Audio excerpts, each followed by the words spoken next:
Igreja do Senhor, eu quero vos saudar nessa noite com a paz do Senhor Jesus. Glória a Deus por estarmos aqui. Quero aproveitar que você se encontra de pé e pedir que você tome a sua Bíblia e abra ela em Gênesis, capítulo de número 22. Gênesis, capítulo de número 22. Enquanto você encontra, eu quero externar minha gratidão a Deus pelo privilégio de servir a Igreja do Senhor com a sua palavra. E oro para que esta noite o Senhor faça de mim um instrumento para edificação, consolação da sua alma. Gênesis 22, localize aí o versículo 14, que vai ser o texto que eu vou usar como base. Mas, ao acabarmos a leitura, assente-se com a sua Bíblia aberta, por gentileza, para que você possa meditar em algumas verdades aqui deste capítulo. Gênesis 22, 14 diz assim: E chamou Abraão o nome daquele lugar, o Senhor proverá, de onde se diz até ao dia de hoje, no monte do Senhor se proverá. Com a Bíblia aberta, glorificando ao Senhor, se assente e preste atenção na palavra do Senhor. Queridos, o título da minha mensagem nessa noite é o Deus da provisão. O Deus da provisão. Sem sombra de dúvidas, nós estamos diante de uma das maiores provações registradas na Bíblia. Quem é que não conhece a história do patriarca Abraão? Ele foi chamado por Deus em Gênesis 12. Deus o tira de Ur dos Caldeus, dizendo a ele: Abraão, naquela época ele se chamava Abrão, sai da tua terra, da tua parentela, da casa de teu pai, para a terra que eu te mostrarei. Deus então leva Abrão de Ur dos Caldeus até Harã. Em Harã, Abrão continua com sua parentela, e Deus fala mais uma vez com ele: sai da tua terra. E ele então decide sair e ser obediente à voz de Deus. Agora sai com a sua esposa Sara, com seus servos, rebanho, e levando consigo o seu sobrinho Ló.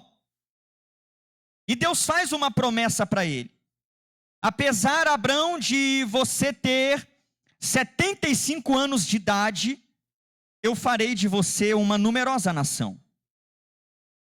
Abrão então crê no Senhor, caminha com o Senhor, espera cerca de 25 anos até que o seu sonho se realize, que era ser pai, e Sara de ser mãe, e Deus então cumpre a promessa em Gênesis 21.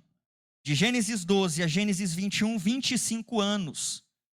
E Paulo lá na frente vai dizer para nós em Romanos que Abrão, durante esses anos de espera, não atentou para o seu corpo já envelhecido, já amortecido, e muito menos para o amortecimento do ventre de Sara. Ele creu no Senhor, de que aquele que havia prometido era fiel, iria cumprir a seu tempo a promessa.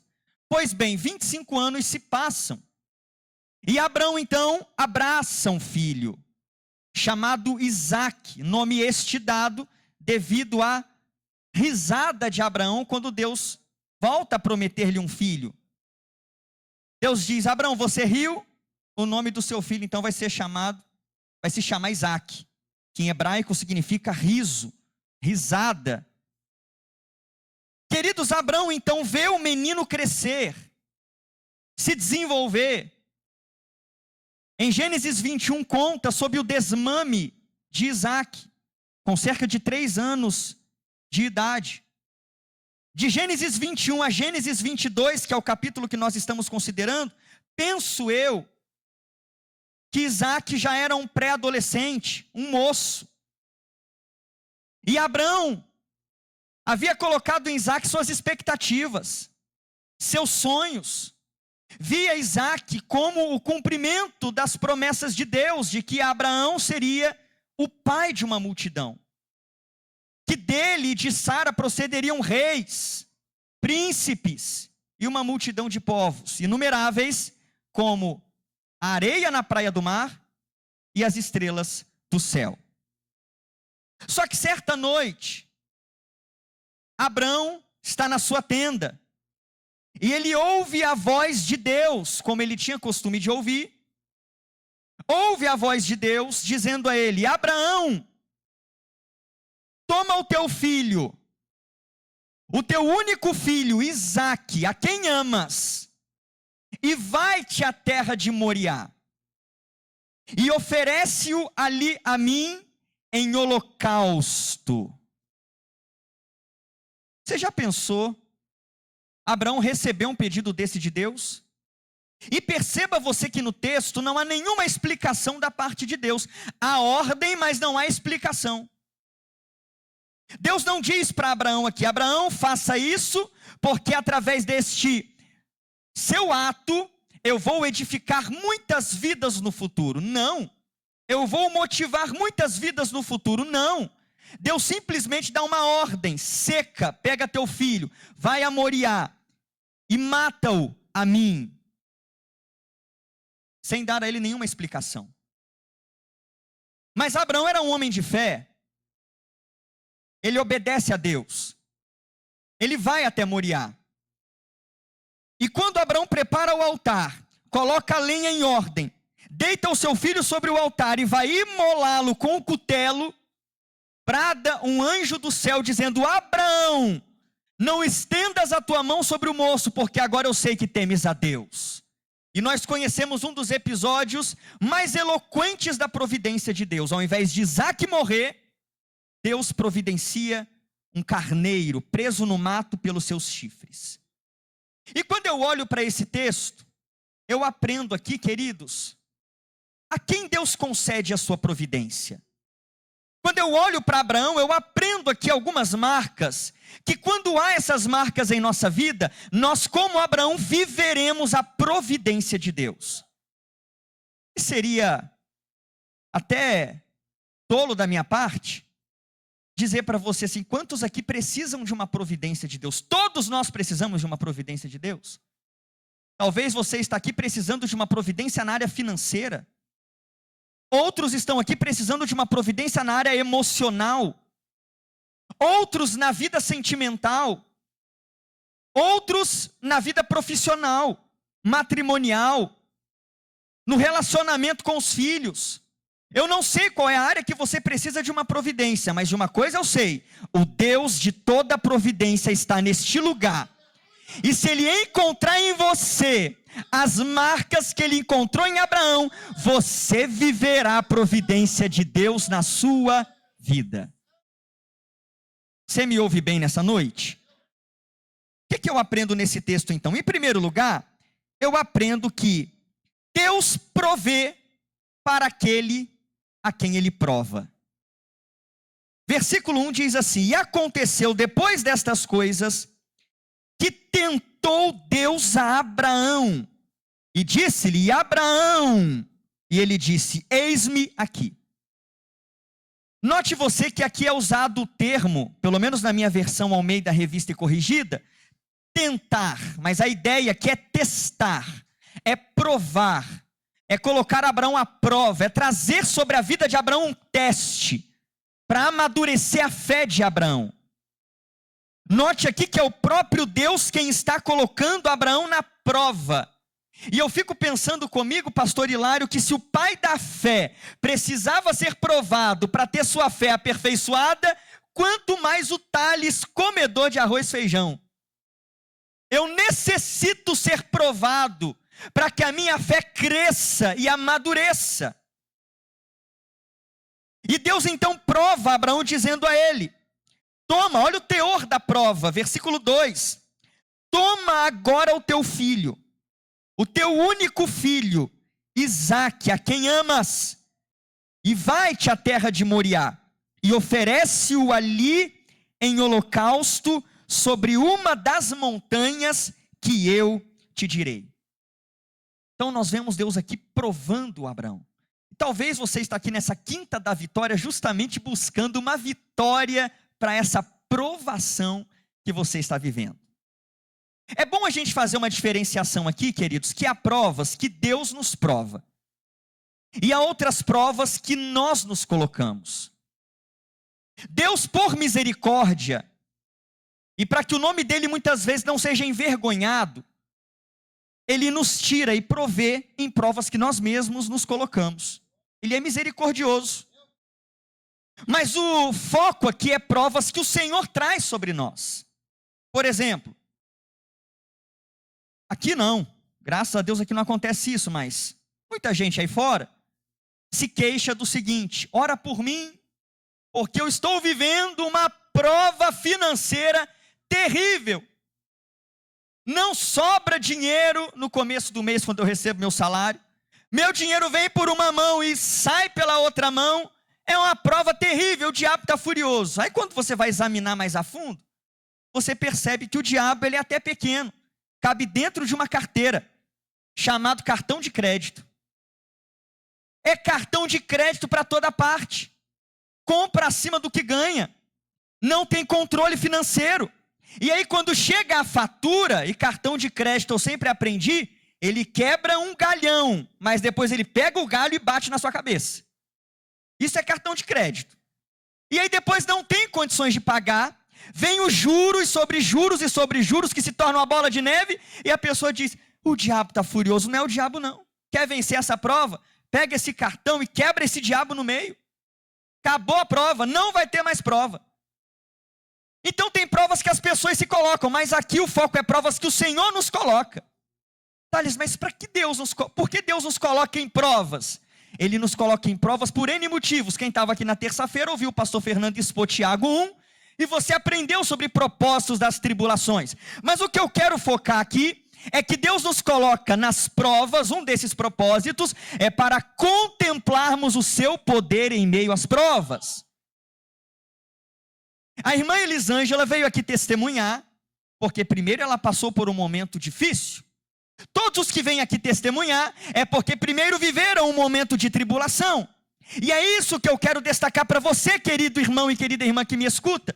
Você só viverá providências de Deus, você só experimentará o sobrenatural de Deus, se primeiro Deus permitir tribulações na sua vida. E se você está vivendo uma prova, Thales, eu não sei porque eu estou passando isso. Estava tudo tranquilo na minha vida, de repente essa prova surgiu. Eu era um bom funcionário e fui mandado embora. Eu tenho controle financeiro, mas um vento financeiro entrou na minha casa. Se é Deus quem te colocou nessa prova, pode descansar, porque tem providência de Deus para a sua vida. E as provas vêm, queridos, até mesmo para quem obedece, está no centro da vontade de Deus. Quando você olha para Abraão, ele está no centro da vontade de Deus, mas apesar disso Deus o prova. Vai para Marcos capítulo 4 e você vai ver que os discípulos estavam fazendo o que Jesus ordenou: entrem no barco e vão passar para o outro lado. Estavam aonde Jesus queria que eles estivessem, fazendo o que Jesus queria que eles fizessem, indo para o lugar que Jesus queria que eles fossem, e mesmo assim sofreram tempestade. E eu sei que eu estou falando para pessoas aqui que estão passando exatamente isso. Thales, eu estou no lugar que Deus quer que eu esteja, eu estou fazendo o que Deus quer que eu faça, eu estou indo para o lugar que Deus quer que eu vá, mas eu estou enfrentando tempestade. Mas eu vim para te dizer: descansa o teu coração, porque nesse barco está Jesus de Nazaré, e no tempo certo Ele vai dizer: cala-te vento, aquieta-te mar, e virá grande bonança para a tua vida. Para quem Deus provê?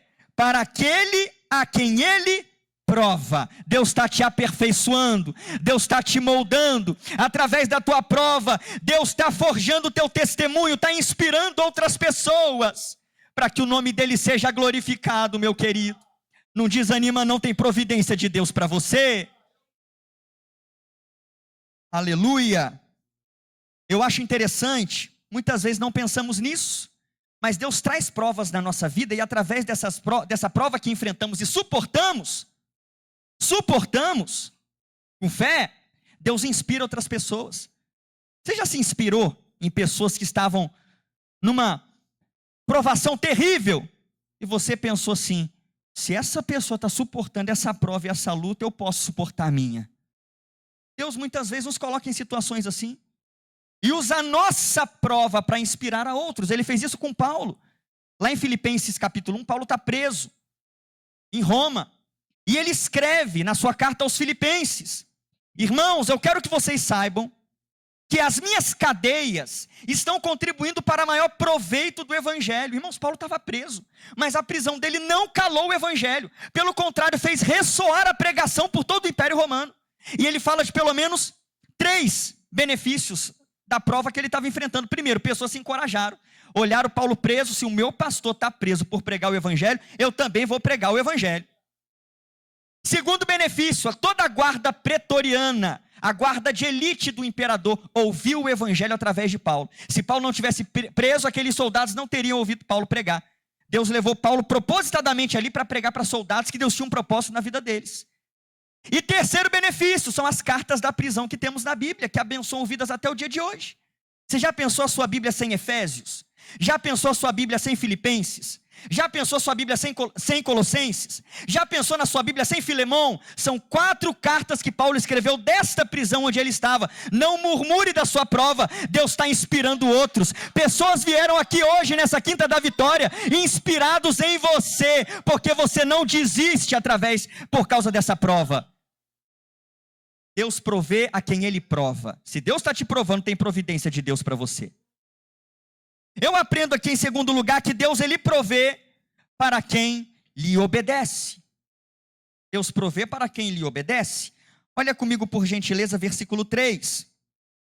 É dito para nós: então, se levantou Abraão pela manhã de madrugada, albardou seu jumento, tomou consigo 2 de seus moços e Isaque, seu filho, e fendeu lenha para o holocausto, e levantou-se, e foi ao lugar que Deus lhe dissera.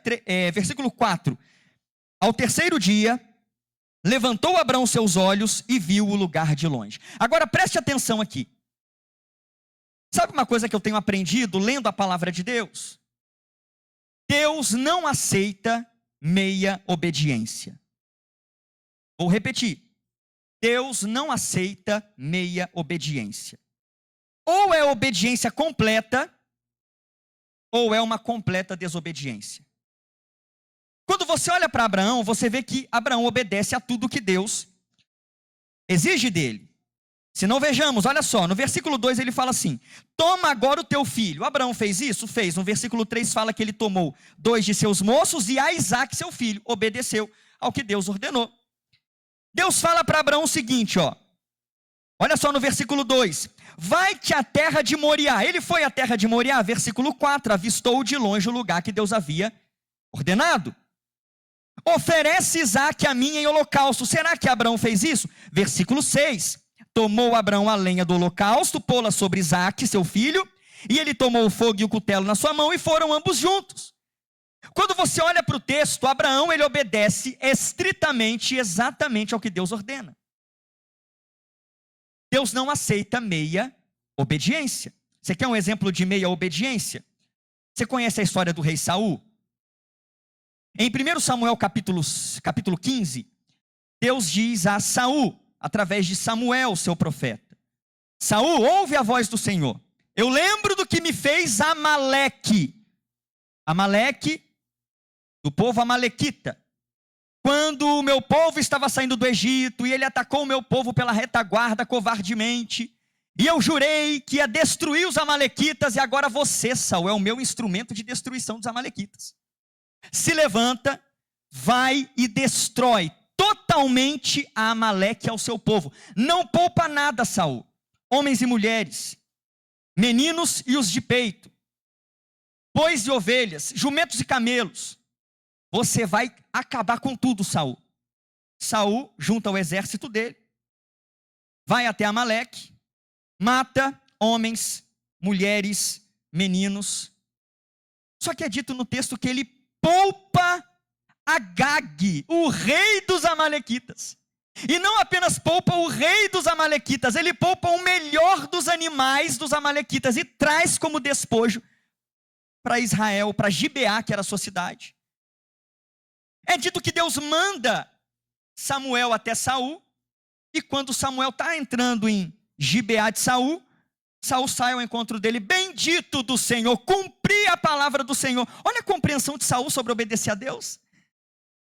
Ele obedeceu parcialmente, mas para ele tinha cumprido a palavra do Senhor. Aí Samuel fala, mas que barulho é esse de ovelhas que eu estou ouvindo e mugido de vaca? Ah, é que o povo me pressionou e eu então guardei o melhor para despojos, para poder oferecer em sacrifício ao Senhor. Aí vem Samuel com aquele discurso que você já conhece. Tem porventura o Senhor prazer em holocaustos e sacrifícios, mais do que se obedeça a sua palavra? Eis que o obedecer é melhor do que o sacrificar.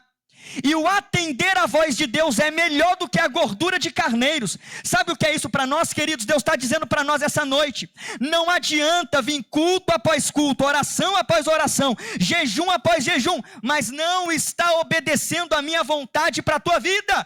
Obedecer é melhor do que sacrificar.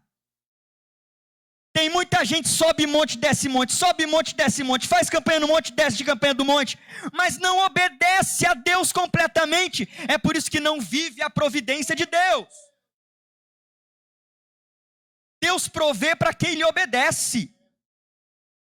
Lembra de Jonas? Jonas, levanta-te, vai a Nínive, clama contra ela. Jonas se levantou, mas para fugir do Senhor.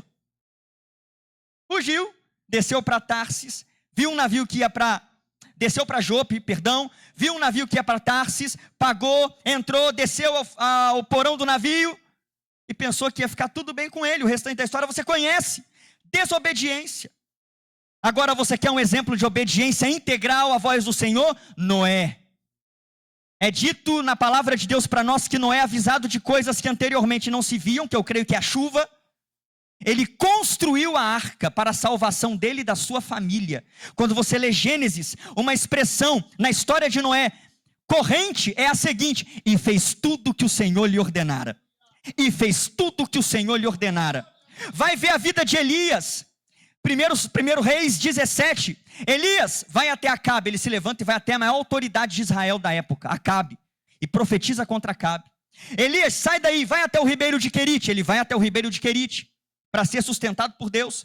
Elias, o ribeiro secou, sai de Querite, vai para Sarepta. Ele se levanta, obedece a Deus e vai para Sarepta. Elias sai de Sarepta, se apresenta novamente a Acabe. Ele sai e obedece a voz de Deus e vai até Acabe. Sabe o que é isso? Obediência incondicional. É esse tipo de obediência que Deus quer ver, queridos, na minha vida e na sua vida. Quem obedece a Deus experimenta a providência gloriosa do Senhor na sua vida. Obedeça a Deus. Obedeça a Deus.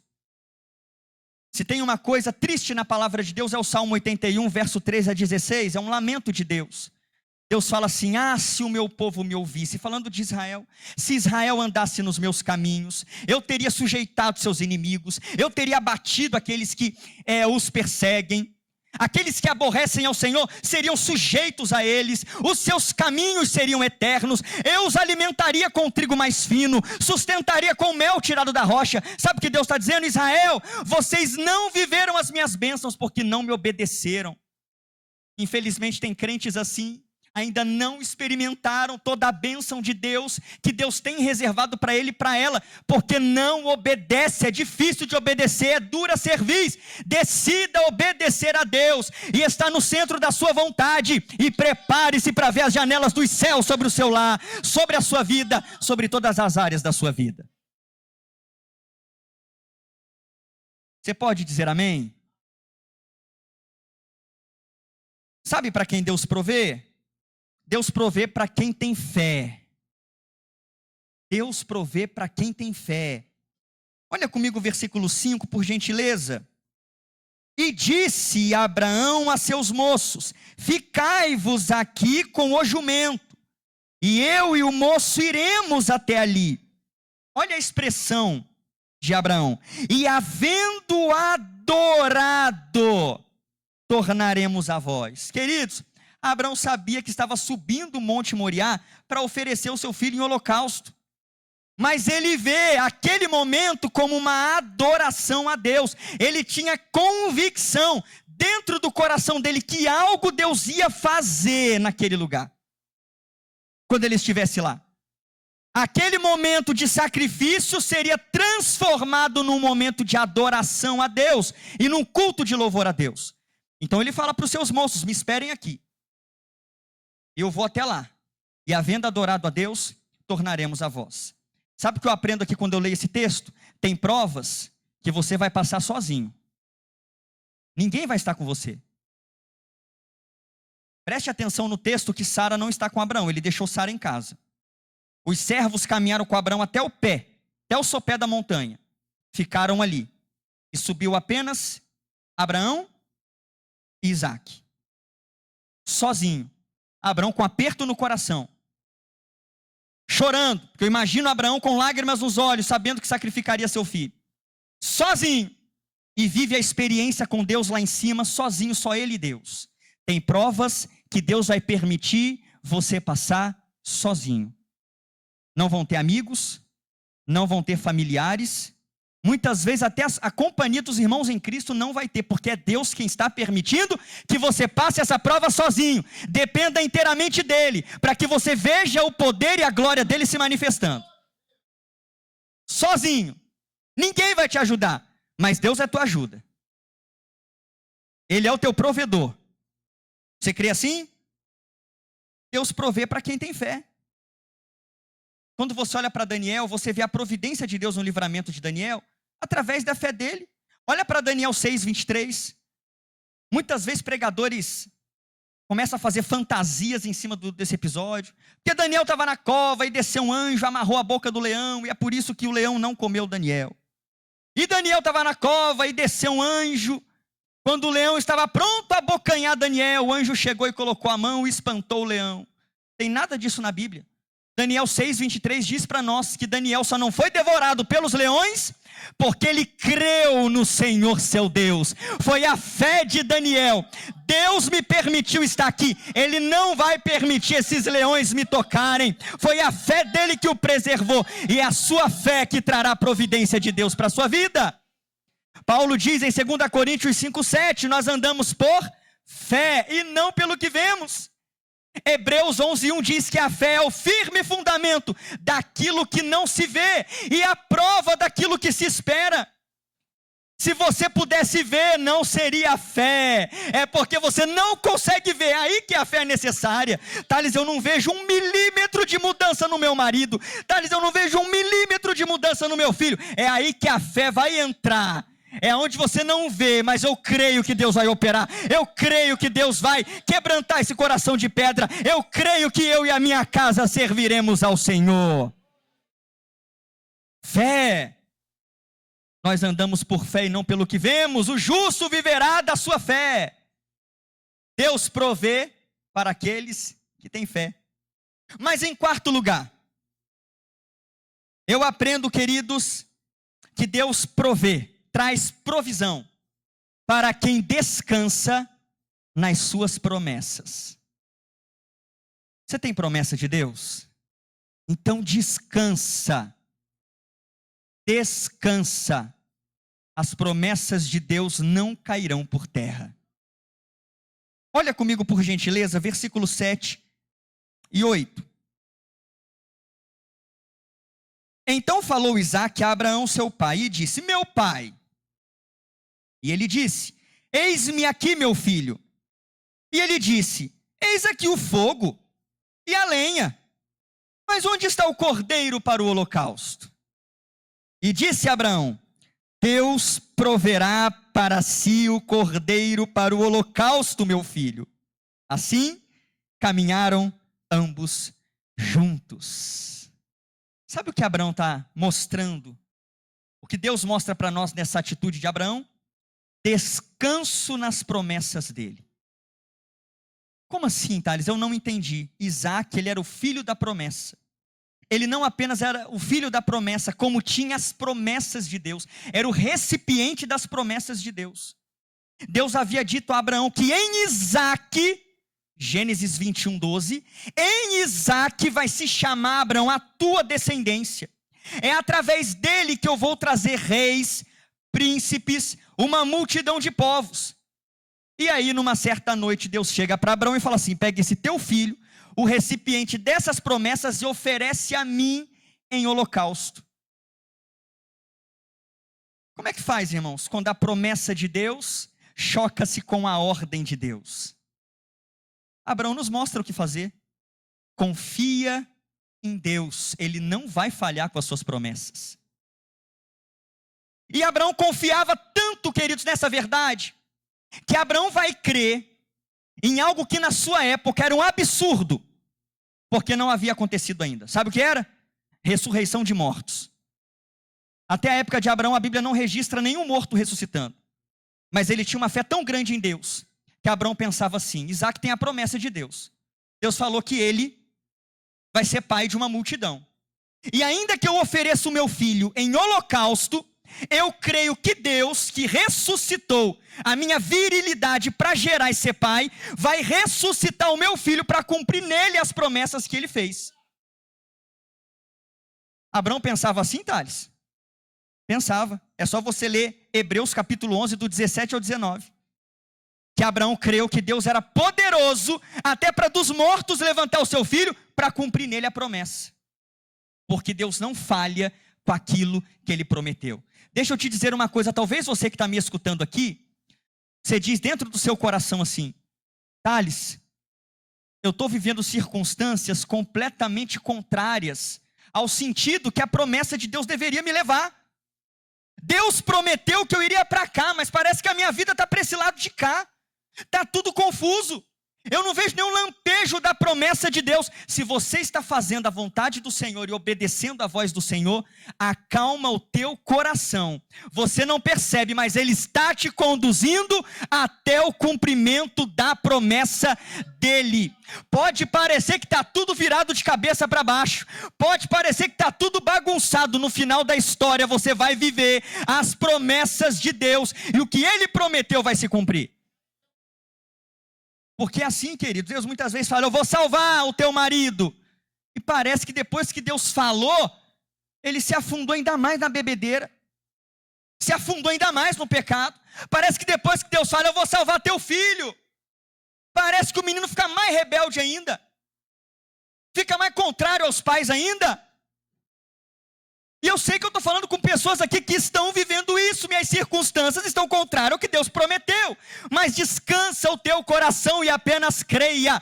O nosso Deus não falha nas suas promessas. Ele não falha. Sabe o que eu acho interessante? Já estou caminhando para o fim. Sabe o que eu acho interessante? O apóstolo Pedro, lá em Atos 12, versículo 6... é dito que Pedro está preso e Herodes está para apresentá-lo depois da Páscoa aos judeus. Ele matou Tiago, viu que os judeus ovacionaram Herodes, agradou os judeus, falou assim: opa, se eu matei Tiago e eles gostaram, imagina eu acabar com a vida do líder do movimento. Então ele prende Pedro. E Pedro está na prisão. Humanamente, só esperando a morte. Mas é dito em Atos 12:6 que apesar de Pedro estar guardado por 16 soldados, 4 quaternos de soldados, 16 soldados guardando Pedro, ele dormia na prisão. Como é que pode, irmão, alguém saber que vai morrer no outro dia e dormir? Ou é gostar muito de dormir, ou é confiar em Deus inteiramente. E a segunda opção é a que caracterizava Pedro. Sabe por que Pedro descansou? Porque ele tinha uma promessa.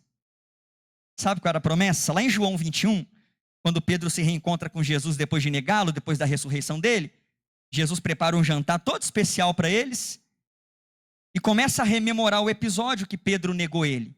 Fogueira, 3 perguntas, assim como foi 3 negações, 3 afirmações do amor de Pedro para ele. E uma das coisas que Jesus fala para Pedro é a seguinte: Pedro, hoje, estou parafraseando, hoje você vai para onde você quer. Mas vai chegar um dia na tua velhice que te amarrarão e levarão você para um lugar que você não quer ir. E o próprio João nos explica. Jesus falou isso fazendo referência à morte com a qual Pedro havia de glorificar a Deus. Pedro na prisão não havia chegado na velhice dele ainda. Então a promessa de Jesus não havia se cumprido ainda. Era para ele chegar na velhice. Na velhice, porque Jesus falou. E Pedro confiava tanto na promessa de Jesus, que ele pôde dormir sabendo: eu não vou morrer, porque o meu Jesus falou coisas a meu respeito que ainda não se cumpriram e ele é fiel para cumprir. E eu quero dizer para você: você não vai morrer. Deus vai cumprir as promessas dele na sua vida. Deus vai fazer seus olhos verem aquilo que ele te prometeu antes dele te levar para a glória. E em último lugar, Deus provê para aqueles que lhe entregam tudo. Versículos 9 e 10. E vieram ao lugar que Deus lhe dissera, e edificou Abraão ali um altar, e pôs em ordem a lenha, e amarrou a Isaque seu filho, e deitou sobre o altar em cima da lenha. E estendeu Abraão a sua mão, e tomou o cutelo para imolar o seu filho. Aqui Abraão está indo às últimas consequências, obedecendo a ordem de Deus. Ele não chegou até o Moriá e disse: Deus, cheguei até o Moriá, é isso que o Senhor quer mesmo? Ele constrói o altar, acredito eu, molhando cada pedra com lágrimas, coloca a lenha sobre o altar. O seu filho, que estava sem entender coisa alguma, vê o seu pai amarrando pulsos, pernas e colocando ele em cima do altar. Pega o cutelo e estende a mão para matar o próprio filho. Sabe o que é isso? Disposição de entregar tudo a Deus. Deus não queria o sacrifício de Isaque, Deus queria o amor indisputável de Abraão. E ele deu tudo e mostrou que o amor a Deus estava acima do amor por Isaque. Qual é o Isaque nessa noite que você tem que entregar? O que toma o lugar do teu coração, e lugar esse que deve ser exclusivamente de Deus? Queridos, eu acredito que só tem coisas que você vive depois que você entende, depois que você passa por certas experiências. Hoje eu entendo muito mais este episódio sendo pai. Hoje eu conheço muito mais o coração de Abraão, o que ele sentiu ao ouvir essa ordem de Deus, porque eu sou pai. Só para você ter uma ideia, hoje de manhã, eu fui levar o Davi para tomar vacina no postinho, e eu lá esperando com ele para ele tomar a vacina, o enfermeiro chamou, entrei com ele, conversamos ali, aquelas conversas preliminares, perguntando como é que estava a carteirinha e tudo mais, e ele falou assim: coloca o seu filho aqui em cima da maca. E eu coloquei o Davi ali deitado em cima da maca, tirei a coxinha dele para tomar a vacina na coxa, e o enfermeiro disse assim: agora, pai, você vai colocar o seu braço assim, e vai prender o joelhinho dele aqui, para ele não se mover. Irmãos, pensa na dor no coração de fazer aquilo com Davi. Eu prendendo, deixando ele imóvel, e ver aquele olhinho brilhando dele olhando para mim assim: o que você está fazendo, pai? O que você está fazendo comigo? E na hora que a injeção entrou na perninha dele, você viu a feição dele mudando. De espanto, porque eu estava pressionando ele para ele não mover, para choro, copioso. E aquilo corta o coração. Agora você imagina Abraão colocando o próprio filho dele, com quem ele viveu inúmeras histórias, em cima do altar e dizendo: eu vou matar o meu filho por amor a Deus, porque Deus pediu. Isso é disposição de entregar tudo para Deus. Deus não pode ter o amor dele disputado com outras coisas. Ou amamos Deus acima de todas as coisas, ou não o amamos. Jesus disse certa vez: quem ama seu pai ou sua mãe mais do que a mim não é digno de mim. Quem ama seu filho ou sua filha mais do que a mim não é digno de mim. Deus nessa noite pede tudo. Eu quero tudo que te pertence. Eu sou Senhor de tudo. Eu morri para ser Senhor completo da tua vida. Não só das tuas finanças, mas dos teus sonhos, dos teus projetos, da tua família, dos teus dons, dos teus talentos. Entrega tudo a mim, porque quem entrega tudo vê minha provisão se concretizar. Assim diz o Senhor. Glória a Deus. Aleluia. Eu gostaria da permissão aqui do pastor Hilário e do pastor Fernando, para que você pudesse colocar de pé. Eu não posso terminar, queridos, sem fazer isso que o Espírito Santo colocou no meu coração. Eu não tenho dúvidas de que essa palavra aqui falou em corações. Que é isso, Thales? Você é soberba, arrogante? Não. Eu sou dependente de Deus. E quando Deus coloca uma palavra no nosso coração como pregador, a gente sabe que Ele vai falar. Não temos dúvidas. Eu gostaria de convidar você que está aqui Só você sabe da providência que você precisa da parte do Senhor. E eu creio muito, queridos, num passo de fé. Passos de fé. Eu quero convidar você para sair do seu lugar e vir aqui à frente. A Tainara vai estar louvando. E eu quero aqui junto com o pastor Fernando orar pela sua vida. Você que precisa de uma providência, seja qual for a área. Eu não quero especificar a área aqui. Você sabe qual é a área. Eu quero te convidar a vir aqui na frente para nós orarmos juntos. Eu creio no Deus da provisão. Chegue mais à frente aqui, queridos, para que os próximos possam vir também. Venham mais perto. Thales, mas por que eu preciso ir para frente? Porque isso é um ato de fé e Deus trabalha com fé. Deus trabalha com atitudes, com decisões. Eu creio que enquanto você vem aqui à frente, Deus já está provendo para você. Eu creio que você vindo aqui na frente, quando você chegar na sua casa, você já abrace a providência lá, já receba um telefonema, uma mensagem. Glória a Deus. Eu quero pedir ajuda aqui do pastor Fernando para nós descermos e orarmos enquanto a Tainara louva o nome do Senhor.